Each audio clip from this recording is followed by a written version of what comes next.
So you have a itinerary and you love overlanding. You have plans to do it big on the trace and some super glamping.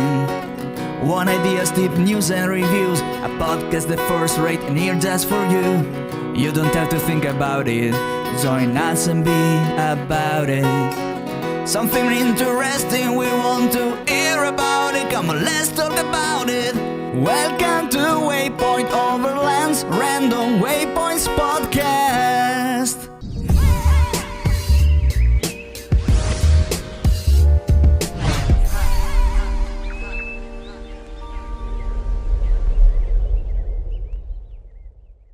Sponsored by Midland, communication for every adventure. The industry leader in radio communication technology and innovation for over 50 years. Sponsored by My Medic. Sponsored by Tembo Tusk. Sponsored by Shower Pouch. Sponsored by DeMoss Collective, mission built and made for mobility. Sponsored by BrewTrek. Sponsored by Hard Impact Designs. Always remember, the opinion you follow should be your own. Just consider the things stated here to be a second opinion from a complete stranger online. Hey, what's up, Mike? Oh, how's it going, Phil? I am broadcasting this podcast today from Yellowstone National Park. Oh, wow. So how is it? What's the weather like? Well, I wish I could say the weather was nicer, but at least in my realm of how I like weather, it's not what I like. It's cold. You got to remember, I'm camped pretty much right by Yellowstone Lake. So we're about, what is that, 7,000 feet. It is overnight, it went down to the low 40s. And let's see, we're midday and it's about 63 now. So it's pretty cool. And it has been raining, but it stopped raining now. So that's better. But drove in from I've been in Montana for a month, I realized, and I just left Montana yesterday to enter into Wyoming here in the park. And that's crazy. Yeah. A month. It just seemed like I saw you a couple of weeks ago. Well, that was in Montana. Literally in Montana for a month. And so now I'm in Wyoming, making my way slowly down towards Colorado and Overland Expo in Loveland. Mike, have you ever seen the documentary The Men Who Built America? Sounds familiar. I don't recall. It came on the History Channel, and it was like a documentary series. But they had like actors and stuff, and okay. They had people like Rockefeller, Carnegie. Yep. Is it Rothschild? Rothschild. Who's the guy that Vanderbilt? No, Vanderbilt. Right. Vanderbilt. It was a documentary, but they had actors, and then they would switch over, and then they would talk to modern day people like Mark Cuban, Donald Trump, stuff like that. So what I'm leading up to is I went to a listening party yesterday for the not yesterday, the day before, for the Elon Musk Trump interview. Mm-hmm. I went to a listening party, bunch of Overland outdoor 4-wheel drive guys. Really? Yeah, we were in the forest. Used Starlink to listen. Starlink, the one that was broadcast live on X. Right. And so we were actually using Elon Musk's technology to watch him interview Trump. But anyway, it was a great party, and it wasn't like a pro-Trump or a pro-Harris. It was just a bunch of people. It was more about hanging out and partying more so than even though people were intently watching it. But one guy brought his son. His son is 18 this year, and he's going to be voting for the first time. Mm-hmm. So I thought that was really cool. But he asked a question, just being young. He just asked, he was like, so what's so special about this interview? And I heard a bunch of answers, and I didn't hear what I thought I would hear. And my answer is because it reminds me of watching those documentaries of the men who built America. I thought, whether you're into, I don't care about politics. What intrigued me about it is that you basically have two titans that if we were going to do a documentary in this era, they'd be in that documentary. Absolutely. But unlike them, those notable people in the past very rarely physically crossed paths or talked on a phone together or whatever. So whether you like either one of these guys or not, that was a very historical moment for those two gentlemen to be talking in that type of venue, in that type of situation, and considering what's going on now, it actually being a presidential event.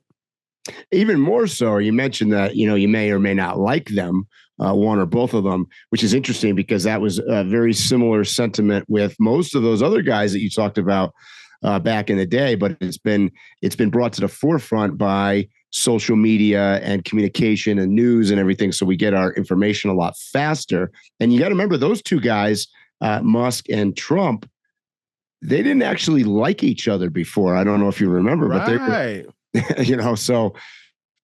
Well, a lot of people don't know Elon Musk was very liberal. Yeah. He has even stated that he voted for Obama. Yep. Yeah, they're well, as was Trump. I mean, Trump used to be on the left as well. So he was a big donor. Yep. So it's interesting, that that went on. I watched some of that, and what I liked about it was that it was conversational, and it was less. I actually think I enjoy that style better than I enjoy the debates and the press conferences, talking point kind of things, because that's what it is talking points, right? They're just putting out sound bites. And I felt like that when you sit down with a conversation the way that those guys did, it was a little more organic and it was a little more just the real person showing up. So I liked that. I think more people could hear them. And what I mean is comprehend. Yeah. A lot of people watch the debates and things like that and other interview formats. And the person, they sit there and they listen to them. But if you ask them to give back the details of what they just heard, they don't really recall much of the conversation. Yep. The format they used allowed more people to absorb. Yeah. In my opinion. Agreed. Yep. So, we wouldn't go a podcast without talking some politics. Hey, I actually, this is not, well, maybe it is. I got a question for you, being from the Pacific Northwest.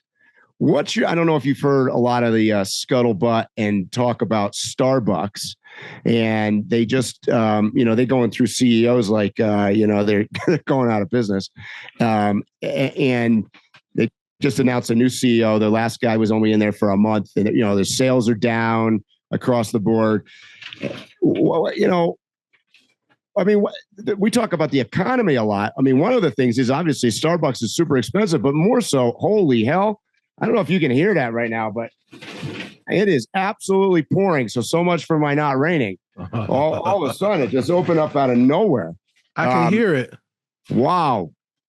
Welcome to Yellowstone Park, folks.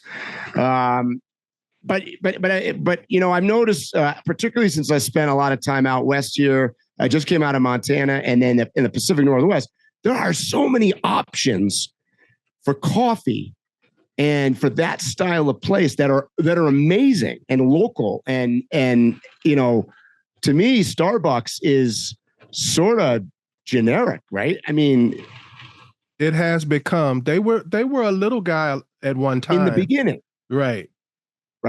Yeah, it's a whole different vibe now.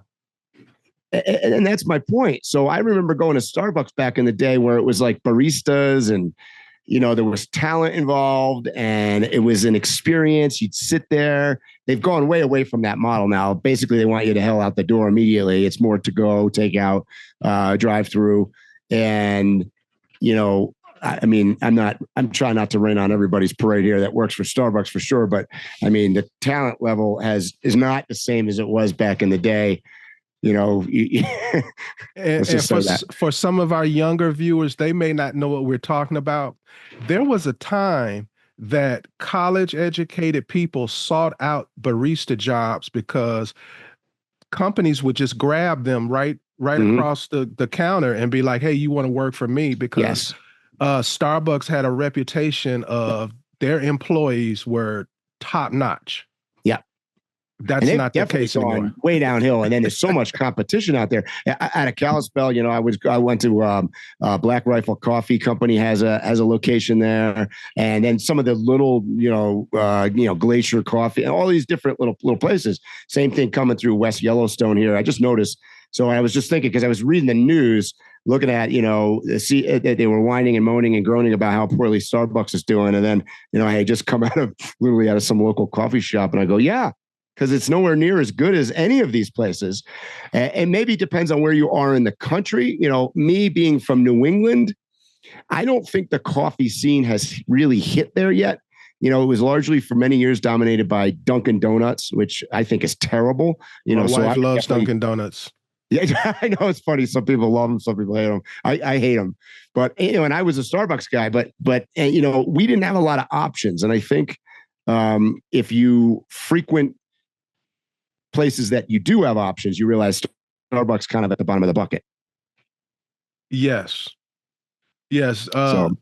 My initial attraction to them is how they were like the Apple store of coffee shops. Yep. It was a cool place to hang out. I remember people used to literally spend thousands of dollars buying laptops and different things that they didn't need just to sit in a Starbucks. Yep. It was a social place. That's right. And now, so their new CEO came from a background of, fast food chains. I think most recently he was with, I'm going to get this wrong. Chipotle. Yep. Chipotle. And then I think before that, one of the Yum brands, I don't remember if it was Kentucky Fried Chicken or A&W or I don't know. One of them. I thought it was for Yum, not for one of the particular. Could be. Yeah. Maybe it was just Yum. So interesting. It'll be interesting to see what direction that takes the chain. But it's too expensive. I mean, if you go in there and get, like, I'll just give you an example. I would get, it wasn't called Grande. What's the one bigger than a Grande at Venti. Starbucks? Anyways, I go in and get the Venti iced tea, and it's like, I don't know, $4.50 or something. And it's like, it's iced tea. It's water with some tea leaves in it.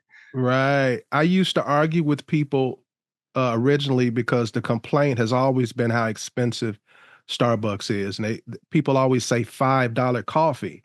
And I used to always hit them with, no, the coffee is $1.50. It's the drinks that are $5. That's right.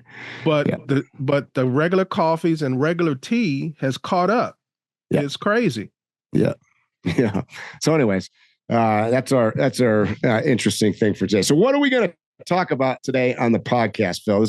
I'm kind of excited about this. All right, guys, you've probably come specifically for this. Me and Mike are going to give I think we agreed upon our top 5 people who inspired us to travel and explore. So yes. We've agreed that we should first give what's the requirements or what's the standards we used or the basis in which we came up with these people. So I'll let you go first, Mike. Oh, of course. So you're going to notice a couple things about my list, which I don't know. See, I don't know what your list looks like, Phil. So neither one of us, in fairness, know what the other guy's list looks like.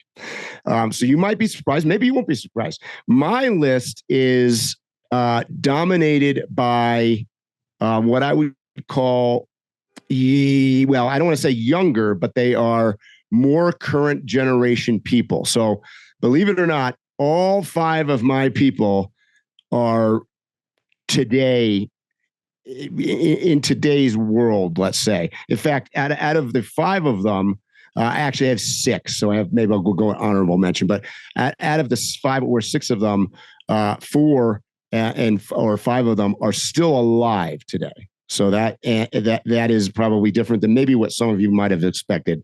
In addition to that, I have actually met some more than others, but I have met all of them in person. So that might be a little bit surprising as well. Some of them I know, or I spent some interesting time with. I can give you stories. Other ones I saw more on a professional level, let's say as a speaker or something else. But I've actually seen all of them in person. So, Mike, I think we should have done separate shows. Just do one show on yours, because I think yours is going to be way more intriguing than mine. Okay, so why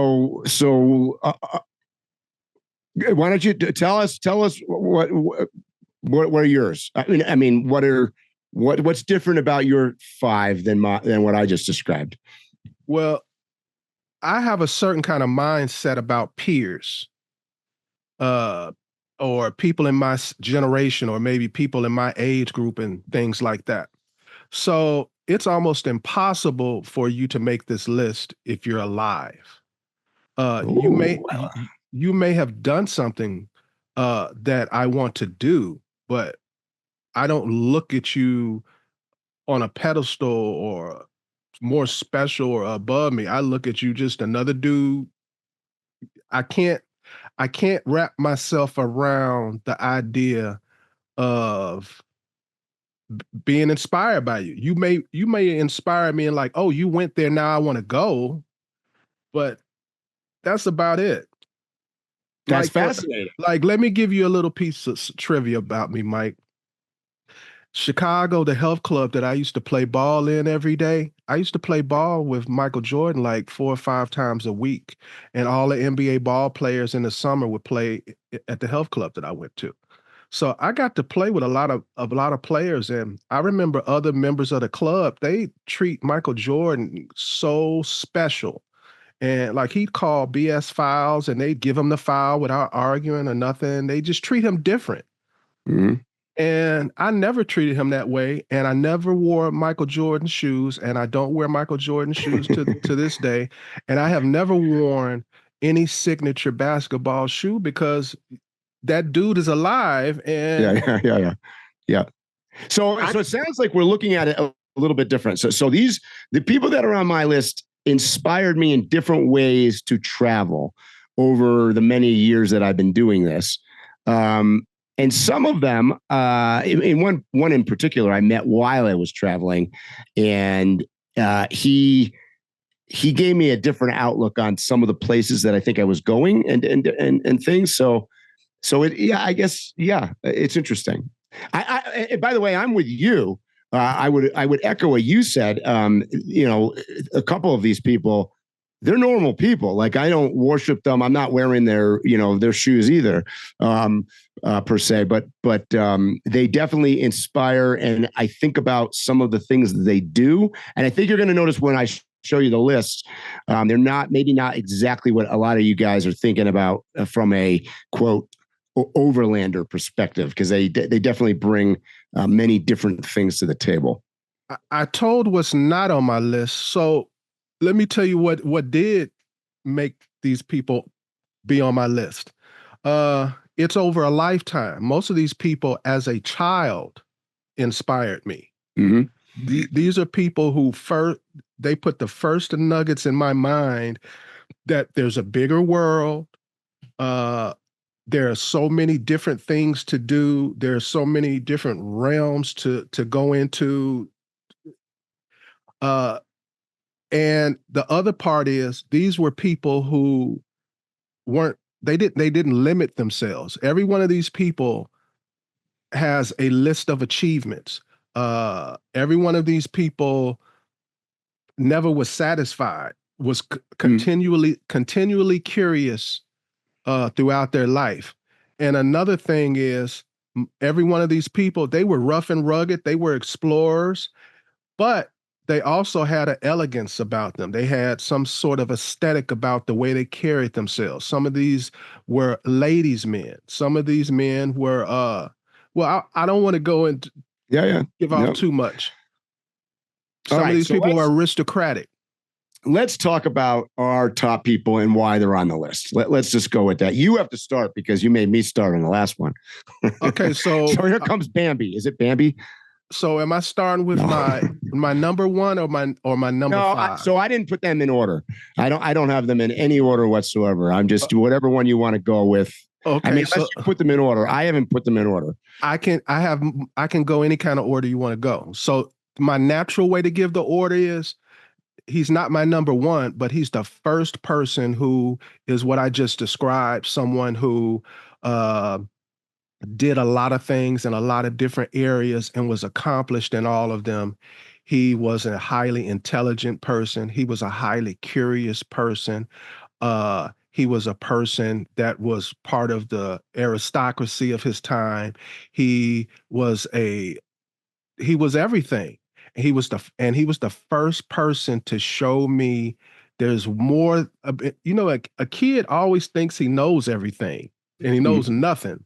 Yep. But this person made me realize I really, really don't know nothing, because every time I saw him, he taught me something and he showed me something new. So the first person on my list is Jacque Cousteau. I grew up watching Jacque Cousteau's TV programs. The wonderful, I should have had it. I think. There was so many. The Undersea World of Jacque Cousteau. Yeah. There were so many. Almost every show there was a scientific discovery made by him that is a notable thing. On every show. That's crazy. And I'll add. I think a lot about Jacque Cousteau, living down in Baja over the winter, because Jacque Cousteau was largely one of the ones that was kind of responsible for Cabo Pulmo National Park, which is where I camp down there. So, his research and his lead particularly in the marine world is second to none. Well, something I used to really, really, really enjoy doing was scuba diving. That could not exist without him. He created scuba gear. Mm-hmm. It wasn't called that at the time. It was called the aqua lung. But that's what your scuba gear is today. Sure, is his creation, and a lot of the undersea submarines that they have, the high pressure ones that go very deep, he created some of the first ones. Yep. And was successful with them, unlike the one that went down to the Titanic. Right. So this, and I'm not even mentioning his military service. I'm not even mentioning his political contributions. I'm not even mentioning his philanthropy. This guy is so multifaceted. And I'm not going to give a bunch of details about him because I want people to Google him. I want people to go on YouTube and look at the videos to see what inspired me instead of hearing what I got to say about him.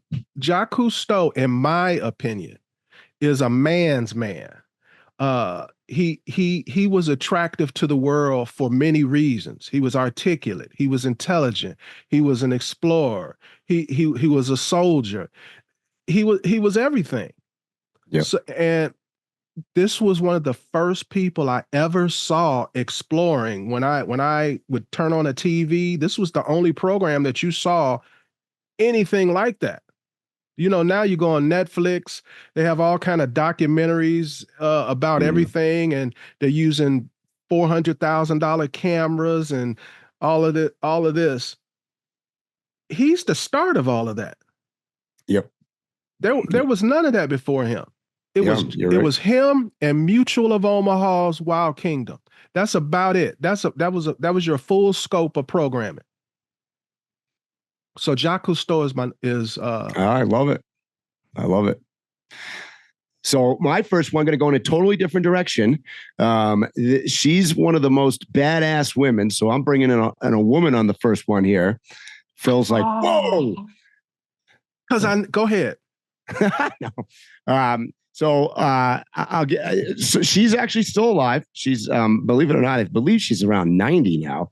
And I'm talking about Jane Goodall, who is probably best known for her research in chimpanzees and being in Africa. But I can tell you, prior to my traveling on the road some 25 plus years ago, she was one of the most inspirational people to me, because she brought to me, very similar to what you said about Jacque Cousteau. I'd see programs on television. I think she's written more than 20 books, and she's been on numerous TV programs. And she opened up not only for my eyes to the animal life that is in Africa, but the people, the environment, the terrain there, and she's been largely responsible for a lot of the human things that have occurred in those areas, as well as the animal, as the non-human side of it. So Jane Goodall is right on the top. If you don't know about her, which you really, I can't believe anybody has not heard of her. Definitely, she's another one to look up. Fascinating story of somebody that is, and this is, by the way, all happened. I started out the podcast talking about how they're all current modern day people. I mean, she goes back to a time where you had to be a particular badass to be out in the middle of nowhere in Central Africa, right? So she's like, I look at her as like one of the original pioneers of the overlanding in really difficult conditions. A parallel that she has with Cousteau is that there are things that she did then that were big deals that are just part of how things go now. Yes. Most of the refuges that are in Africa for wildlife and the way that they are structured, how they profit, how they save the animals, all of that comes from her being in Africa. She's on a lot of political boards or whatever you call them for different parts of Africa. She's still talking about conservation and the environment. A lot of the national parks that are over there came about because she's an example, in my opinion, of somebody where colonization, because colonization, particularly by the British and the French in Africa, is a sore subject. Many times it was negative. I think she's an example of a good side of the colonization, where the British came in, and her conservation efforts with the Africans have largely, to be honest with you, is responsible for the reason that we can go over there and go on safari. And a lot of knowledge that we have about this, another parallel with Cousteau, is a majority of the basic knowledge that we have about primates, specifically gorillas, all comes from her research, all comes from her time. And again, if you don't know who she is, this is another person I feel like you should Google, and you should watch her. What was the movie? Yeah. Type in her name and type in movie, and it'll pop up. I can't remember either. But she's done a lot of movies. Yes. She could be a lot of people's number one, even though she's not on my list. If somebody said that was their number one, I could say nothing. Yeah. Absolutely good choice. All right. So we've got Jacque Cousteau and Jane Goodall out of the way, two icons really so interesting. So both of them correlate because they were experts in their field for sure, and they were all about the exploration side. So that's interesting. Okay, so my first person was Cousteau. I'm going in a totally different direction. The first Cousteau, he inspired me. He just gave the initial spark. This next person kind of sculpted the direction that I currently go as far as the things I do and travel and stuff like that, and where those ideas came from. The person I'm about to mention has a lot to do with the whole idea of me on this microphone talking to you doing a podcast. And it is Charles Bishop Kuralt. Charles Kuralt is how most people know him. And for those who don't know who he was a journalist for CBS. Great choice. And he did a show. Well, he did a segment on the CBS Evening News, and it was called On the Road. I know you've watched Charles Kuralt before. Oh yeah. People and he didn't pass away that long ago. I don't think, right? No, it's been a while because he well, I say not long ago, but within the last 20 years. No? Why don't I just look it up? I don't know. But he's been dead for a while because he had some kind of health issue, which was the reason why he became who he became, which I'll get into in just a second. He died in 97. Okay, so a little longer than I thought. 25 years. Yeah. So he was a reporter, and he did not like his job. He didn't like basically showing up to these pools, interviewing people, and then his health got bad. So he didn't like his job. His health was bad. He had to figure something out. He went to his bosses and said, hey, give me a bus, give me a 5-man crew, and let me travel around the United States in this bus for 3 months, and let's see how it goes. Well, it went great. It went like almost, maybe 30 years long, great. So basically, he drove around the United States reporting about unique people, and he never took the highway. He always took back roads. He always went to the small towns. You know, he didn't go to the big cities. He didn't do none of that. And the people he would find interesting people. And so that's was the whole inspiration behind everything that I do pretty much. The reporting, the traveling back roads extensively in almost all small towns. And I'm basically following him. I just don't have CBS to back me. If CBS is hearing this, maybe Phil wants a job. So, we were talking about where you are, and I was talking about like I like to come through Red Lodge and take the Beartooth Highway. Well, beautiful. It's because as a child, he took the Beartooth Highway. He was the person who coined the phrase that it was, I think, the most beautiful drive in America, or the most beautiful road in America. Yep. So I've driven it so many times I don't have a number anymore. But the reason why I do it is almost like a homage to him.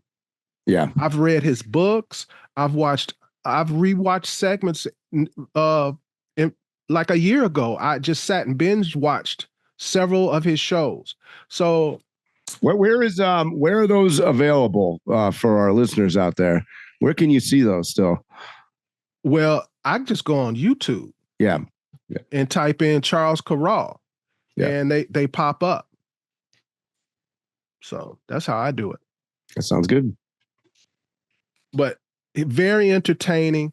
He was again a person who, what he did was unusual at the time, but now it's commonplace today. You see food shows, you see travel shows where they go on the back roads and they take a bus and they meet unique people. Sure. That's all him. There was nobody. Yeah, that was not a part of journalism. Your turn, Mike. So I was going to, going with the theme, I was going to actually talk about somebody else, but now I've switched up which one I'm going with next. Because I think these flow together and possibly could be a good inspiration. So my next guy up is no longer alive. However, he was extremely inspiring me and we've talked about this on the podcast. What do you and I love to do, Phil? Eat. There you go. Anthony Bourdain is my second guy. And going right along with Charles Kuralt, it would be, here's a guy that is probably at this point, particularly since I followed him so closely, more known to me on what I would say is his second hobby, which would be the travel part, right? So what I liked about him was he brought together the food aspect and the traveling part. And really, for him and for the people that watched him, I think it was more about the places that he went, the people that he experienced, and the relationships that he built on the road, than it was actually about the food. But the food was sort of like, I like to say, like my orange truck as an example is sort of the calling card, if you will. Like people see it, like this morning here, I'm parked in Yellowstone, they come up and they say hi. It attracts people. For Anthony Bourdain, I think the food was the connection, but the travel and the connections with the people were far more important to him. And, on a personal level, I got to listen to him speak through the food side of it, but on a personal level, he traveled to so many interesting places. And one in particular, there's a show that he did traveling down the Congo, which I've done. And when I watched that show, I could not believe that the network, for one, and the producers and everybody even allowed him to do the show. And some of the locations that he went were just, I can't even believe that he went there. And I had done that particular route down the Congo River in Zaire. So fascinating. He was certainly an inspiration. Obviously, super talented, and sadly is no longer with us. But he would have been only 60, or he died at 61. So somebody that also in the media business, correspondent. People who know me are probably shocked that he's not going to be on my list. So I totally see, I get this. I totally get this. There's one thing that he did at the end of his life that I didn't like. You know what that is.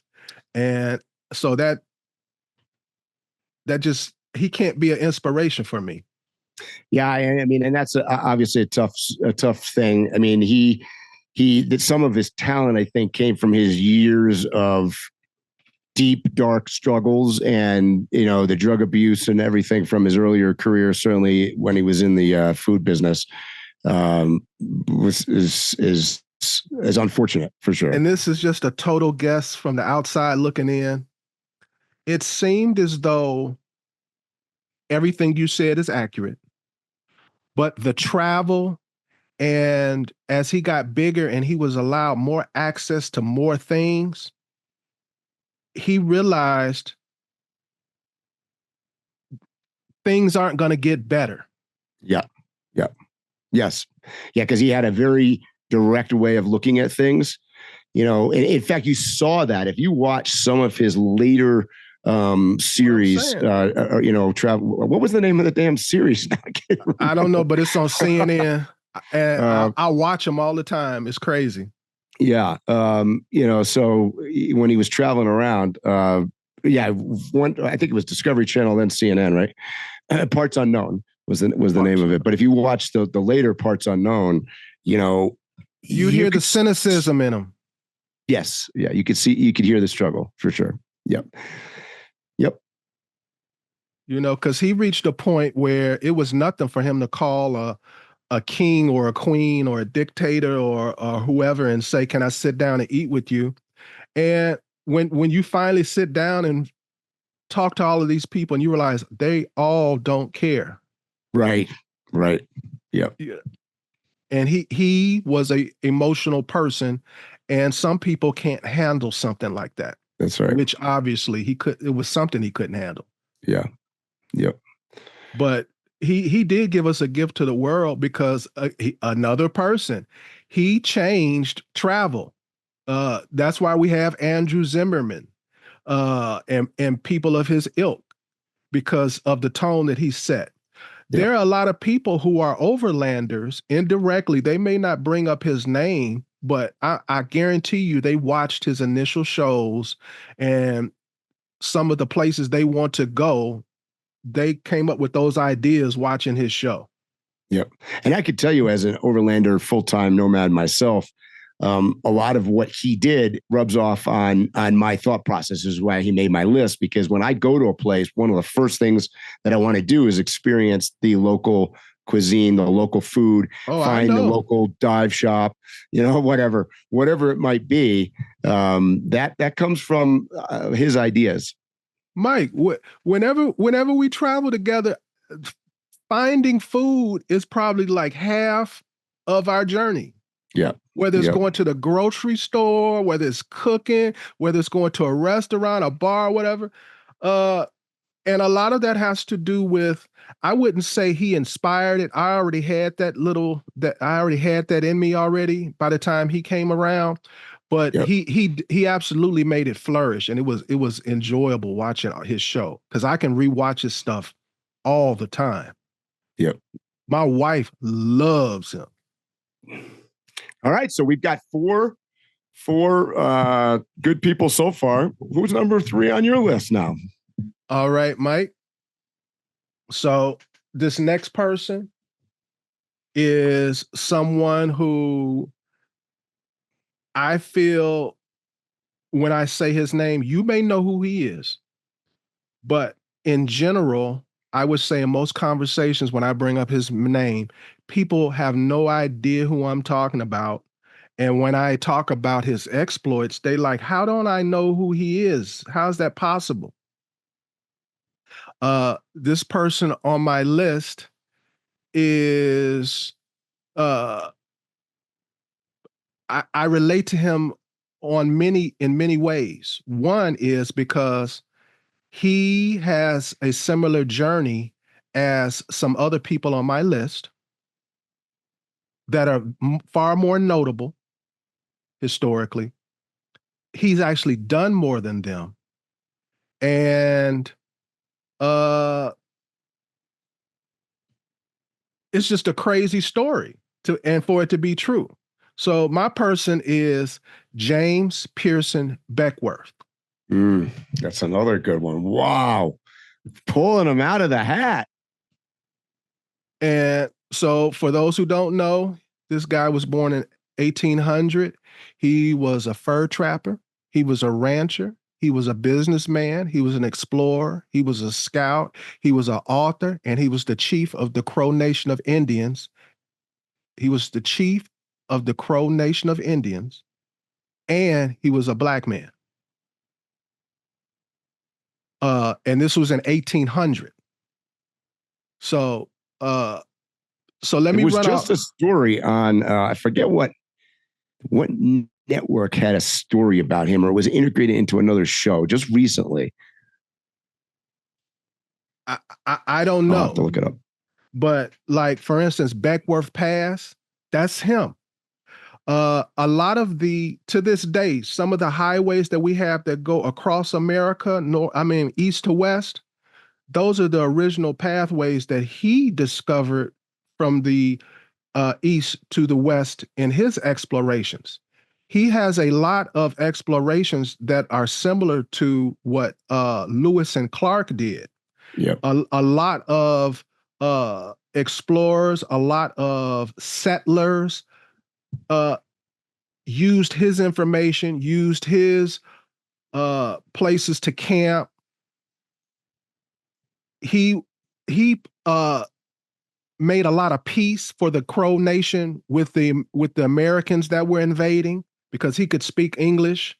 That's partially why he was able to become the chief, is because he was able to be that intermediary and actually save their lives. He was a great businessman. He had a large percentage of the trapping business going on, but you never hear his name. That was a big thing during the 1800s. Spain and other countries were trying to find a mid passage to get to all the beaver and the fur and things like that. He had a booming business with all those fur trading companies. He was the one supplying all of them. He literally had the Indians fur trapping, and he was like the CEO. And I'm not even really telling you everything about this guy. He traveled over the entire Western U.S. and earned his name as one of the most influential frontiersmen of the time. If you look into the notes and memoirs of a lot of famous people who are more notable in his time, his name pops up. This guy is like the Kevin Bacon of his time. There's 6 degrees of separation between his story and so many other famous people. I just looked it up because I was trying to remember. The Harder They Fall was a 2021 film that was played that he was in. Well, he wasn't in, but it was his character was in. So I'm gonna have to check that out. I knew I saw something with him in. Oh no, I hate to disappoint you. His role was played by actor R.J. Kleiler. I saw the movie. I saw the movie. His character absolutely is in there, but if a person is looking for the history, that's not the movie to watch. Yeah. The movie, all of those characters were not alive at the same time. Really Interesting. Yeah, I've watched the movie. I know everything about it. Huh. All of those characters are real characters. Yeah, but not together. No. Interesting. They created that, so the story is not true, but all of the people in it are real. Gotcha. Yeah, that was a good movie. You saw that movie? Yeah. Good well, not old, but old-fashioned style cowboy movie. Yeah. It kind of had like a Tarantino type feel to it, in my opinion. Yep. So that's my guy. I want people to look him up. James Pierson Beckwourth. Because that's a little bit less well known for sure, but and it brings up an interesting point. A lot of times the less known people were more responsible than the heroes that we have all heard of, right? Right. Because I made a point of mentioning Lewis and Clark. Yep. Which everybody's heard of. Okay, his story is like that on steroids. Yeah. And not just one trip. He did stuff like that continually throughout his life. Yep. So my next guy is going to be another one that you're going to have to Google, probably most people, I think. He is the reason that I like him so much, he is actually mine and Phil's age. Okay. So he's still exploring, and he's our age. And he is originally from South Africa. He's Swiss. I met him in doing a seminar, actually. And what I like about this guy is that he's probably most famous for completing a non-motorized journey solo around the equator. But he has done a bunch of Arctic things. He has done sailing expeditions. He has done things with vehicles. So he's sort of a multitasking guy. He's currently doing don't quote me on this. He's circumnavigating the world in some way right now. His name is Mike Horn. I don't think the vast majority of you guys have heard of him, probably. So Google him. He is a fascinating guy to listen to. He's written a number of books. A lot of the books are in French. I think they've been translated to English now, but he is sort of what I would consider to be a modern day, when I want to think of something like, who's the guy that did the polar or the Antarctic expeditions? Oh God. I had to say something that neither one of us. I know who you're talking about, but giving names, man. He's kind of the modern day equivalent of that. He did the Amazon on foot. He's done did the North Pole. Yeah, they did a North Pole thing. They're the only people that ever, him and another guy, went to the North Pole in the winter, in the dark. So he's as fascinating. Like, and admittedly, some of his maybe the attraction for me is like his type 2 fun.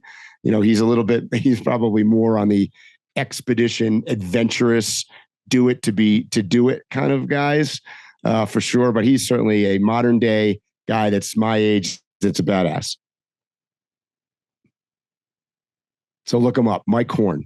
Mike Horn. Okay, I'm gonna have to check him out, Mike. I follow him on Instagram, so I see his posts all the time. I don't remember. I'm looking right now to see what he's on right now. I don't know what he's doing. He's also pretty famous for mountaineering, so he's done a number of climbs and stuff as well. I don't know what he's doing right now. I can't remember. But anyways, Mike Horn, look him up. Okay. Are we back to me now? You're back to you. Moving right along here, we don't want to run too long on this podcast. So my next one is Meriwether Lewis and William Clark. I've spoken about them before. You already know that I'm like a big fan of theirs. People who know me know I have literally traveled across the United States and tried to visit as many historical sites. And there are a lot of historical sites because of their travel. I was about to say, I've been through just in the last like month and a half, 2 months, I've seen just a numerous amounts of them. The area you have been in is probably the most historic area as far as the story of the expedition. Yeah. And for those who don't know, Lewis and Clark were sent on an expedition by Thomas Jefferson. And it was basically to explore basically the whole other 3/4 of the United States all the way to the West Coast, find a water pathway, find a pathway, and to also do some negotiating with the Indians. And that sounds like not much, but during that time, that meant basically being a frontiersman, a hunter. You had to do it all. And out of all of these, this is the one where we keep telling you to Google and watch a movie. There's thousands of documentaries and books and stuff. So I'm not going to recommend a particular one, but if you don't know their story, you got to watch at least one documentary, read at least one book about them. A lot of the history of America is intertwined with their story. They're the original American overlanders. I'll go for that. I'll take that. I'll go with that. Yep. And I don't really want to get into the story. Go watch the movie or read the book. And I'd be shocked if people don't have a general idea of the story. But once you start really getting into it and the details and what happened when they were in this state and when they got to this pass and when they got to the water, you really get the details of the story. It's one of the greatest stories ever told. Yeah. Like I said, there's so many documentaries and books. I am shocked that we haven't had a top-notch box office movie made about their story. Similar to like, you could do, what's his name that makes Yellowstone as an example. I mean, you could do an entire, HBO series on their expedition. Yeah. I like that idea even better because a movie would really be squeezing things. Yeah. Too short. And by the way, Phil, the other way to find out about those, their travels and their story is to get out on the road and go to some of these places. They're marked all over the place. I'll be going along and I'll see a sign that said, Lewis and Clark something or other, and I pull over and I read the little roadside plaque that this is the pass that they came over there. And I mean, just some fascinating stories.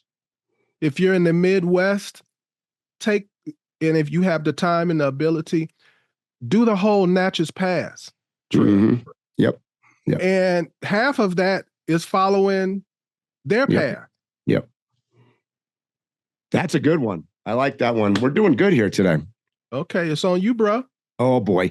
All right. Another guy that I'm going to give you a 50-50 for those listeners out there that you might have heard of him. If you're a Land Rover guy, you probably heard of him. I met him a long time ago at a Land Rover show. He's also, by the way, still alive.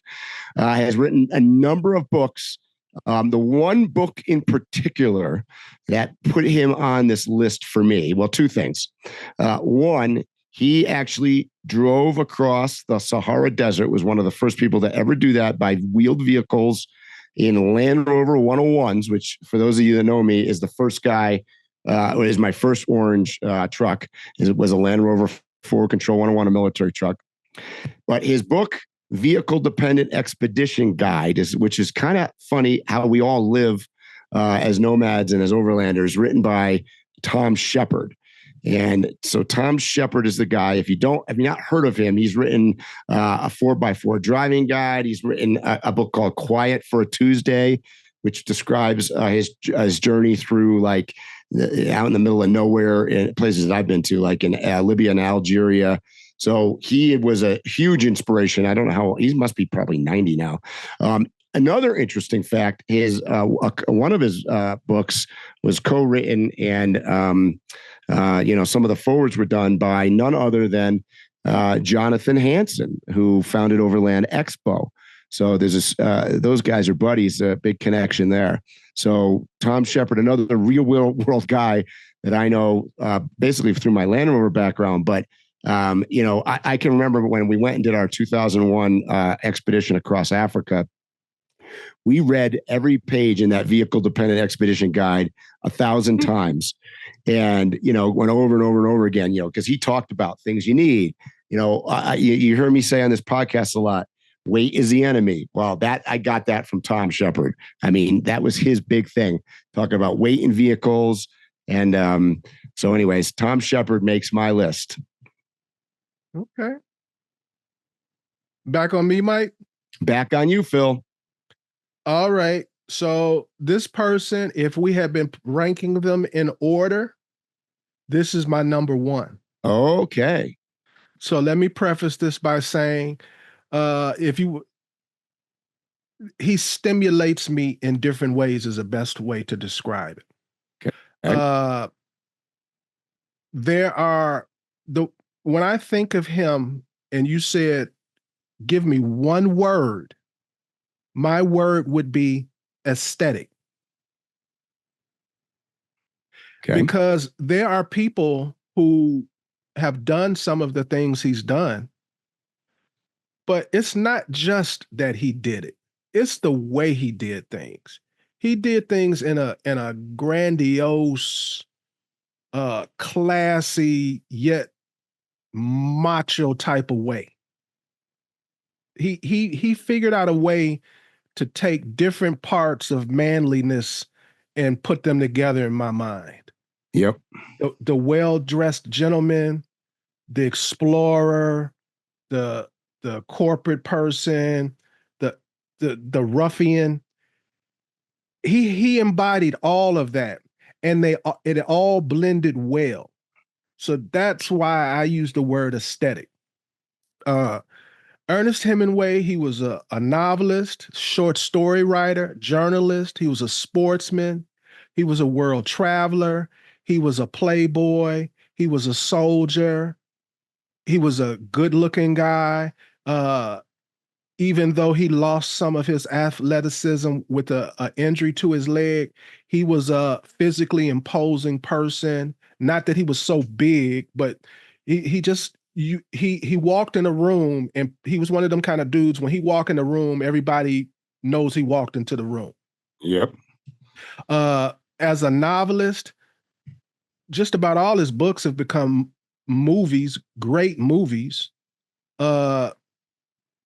He was a person whose writing style, the writing style that he has now, probably seems like nothing now. You've probably read all kinds of books with similar writing style, but he was the originator of that simple, to the point style of writing. That's his thing. It was called the theory of omission, the way he wrote. I don't have to give every detail. You're an intelligent reader. So I liked the way he wrote. I liked the way he loved. He dated beautiful women across the world. When you would see the places that he would live, it may be a simple place, but the aesthetic of the places he lived. You can go certain places now, and they save his room the way it was when he was there, so you can see how it looked. And it's just the type of pen he would use, the moleskins he wrote, the type of shirts he wore, the boats that he sailed. I could go on and on. I liked he was like the James Bond of overlanding and travel, in my opinion. You mentioned that because I spent a lot of time in Key West, Florida, and I know when I went to Cuba, he had spent a lot of time down there as well. So his story is fascinating, and has a lot of correlations, by the way. Sadly, so particularly at the end with Anthony Bourdain.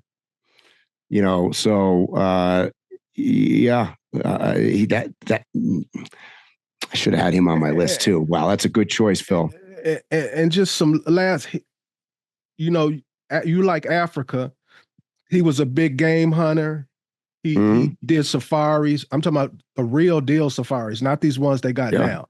The real deal bushwhacking safaris. He did those in Kenya, Tanzania. He hunted Cape buffalo, lions, and rhinos. He deep sea fished on the Cuba coast, in the Caribbean. He was a great marlin fisherman. What else you want? I agree. Perfect. So that's my number one. That's a great one. That's like, I obviously don't have the same kind of style as him, but he's the person that made me say I'm going to have a style. Yeah. Yep. So all right. You don't know. What's that? No, I was just going to say, people, please look up Ernest Hemingway. Oh, well, gosh, if you haven't heard of Ernest Hemingway, you've been hiding behind some cave somewhere. Bro, a lot of these names, people don't know about them as much as you think anymore. We get older, bro. It could be right. So my last guy also is alive. Another one that's alive. He's older for sure. Interesting. I'm going to start with a story. He is known for something else besides travel, but I actually met him in person and I got to hang out with him for an entire night, actually drinking beer. So I was traveling at the time through Mali, and I was coming into Timbuktu. And when you get to Timbuktu, right before, you have to take a little ferry across the river that's there. And there were 4 Land Rovers coming at full steam across the desert, and we also had 4 Land Rovers. So there were 8 Land Rovers, and we won the race. Let's just say our 4 Land Rovers got to the ferry in good time, and the boat came across the river, because it was always on the other side, right? So you'd show up, and then they'd see you, and then they'd come across and pick us up. Well, little did they know, I guess they got confused about these white guys from somewhere else in the world. They took the wrong guys. So our expedition with 8 guys and 4 trucks got into Timbuktu and got settled into our little hotel, and decided to hit the bar that was in the hotel and have a couple beers, long deserved for crossing the desert. And in comes some guy, puts his hand on my shoulder right behind me, and says, with a British accent, says, "I think you stole my ferry, so we had to wait. But hey, can I buy you a beer?" And it turns out it was none other than Michael Palin. And Michael Palin, most people know him from Monty Python, fame as being an actor. But not as many people know that he was and still is a world traveler, and has written numerous books and television shows about his travels around the world in 80 days.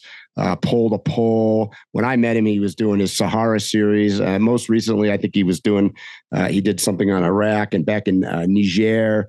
So he was certainly an inspiration and a really interesting guy. In fact, I have a book that he signed and wrote out a bunch of stuff for me, saying, talking about meeting in Timbuktu. So, it's just an fascinating story to meet a guy like of his caliber in a weird place. Here in the middle of the Sahara, and turned out to be a super nice guy. His team was great. We had actually met his support team a couple days before that when we were doing some truck repairs in I don't remember where we were.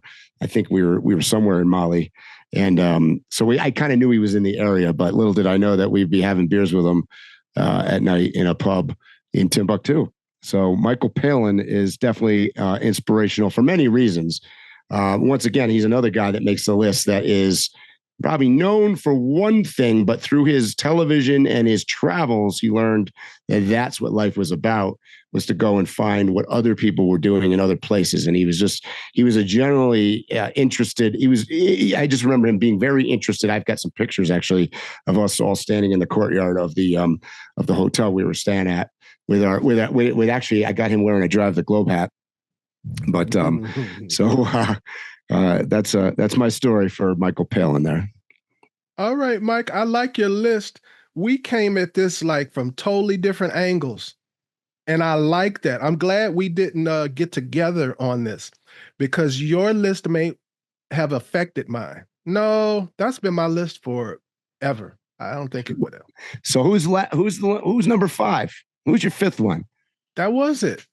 Oh, you gave 6. You're right. I was last because I'm so excited. Let me give you an honorable mention, because I got one more honorable mention. Well, I got honorable mentions if you want them, but yeah. Well, here's one that both you and I know. Okay. So another person that's alive, and her name is Patty Upton, and we've met her at Overland Expos, and her husband, Lauren, who unfortunately passed away a couple of years ago, they also did a 5-year expedition in a Jeep around the world. And fascinating, now that I've gotten to meet her on a personal level, I've gotten to see the Jeep that they used and the story about going through the Darien Gap, because I don't know who you are, if you're an overlander or in the adventure travel world, and don't at some point dream about driving through the Darien Gap or going around the world or going through Africa. But she's a badass. He was a badass, and I had to mention them. So, well, that was who I was going to say. I was going to say Patty. She was like I said, she's alive. That's the only thing that she doesn't have going for her. As is the rest of my list. But yeah, I vividly remember when me and you attended her, is it a seminar or her workshop? Yeah. And she was telling her story, and I'm not no wimp. I don't, I can literally tell you every time I've ever cried in my whole life, because it's only been that many times.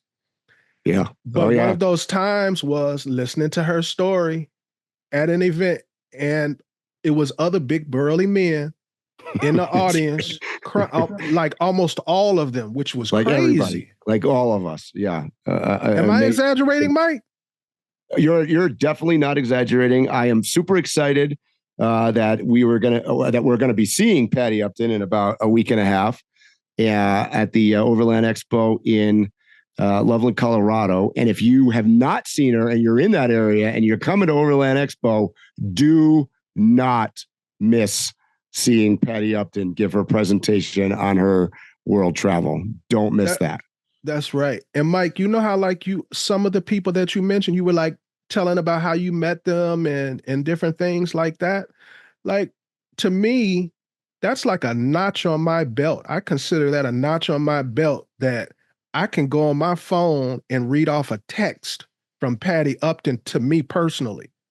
Mm-hmm. You know what I'm saying? That when I see her, sure, she gives me a hug and I talk to her. She is a living it's a podcast, legend. Phil. It's okay. But she is a living legend, bro. Yeah, and for sure. She literally made me make some changes about everything that I'm doing since I met her. She has impacted my thought. Yes. Yeah. Ditto. And that's why I definitely would include her on this list of people that have inspired us to travel, have generated interest in our minds to expand our horizons and to get out there and just do it. And that's what today's podcast was about. And if you are looking for inspiration, one of the things you should have picked up from us is it's whoever inspires you. It doesn't have to be for a certain reason. Find someone who inspires you for whatever buttons that you need pushed. Don't just because that's the popular guy, you follow him. Find your own person. Agreed. Anything else you want to say, Mike? No, that's a good one, Phil. I mean, I love to get out the people that I support and that, inspire me for what I do today. And, like we've talked about so many times on so many podcasts, it's about the adventure. It's about getting out, meeting people, doing things. And ultimately, you may just inspire somebody else. All right, guys, you know what I'm going to say. Stay safe, tread lightly, and hopefully we'll see you here or on the trail soon. You have been listening to Waypoint Overland's Random Waypoints. Like, subscribe, and stay tuned for more.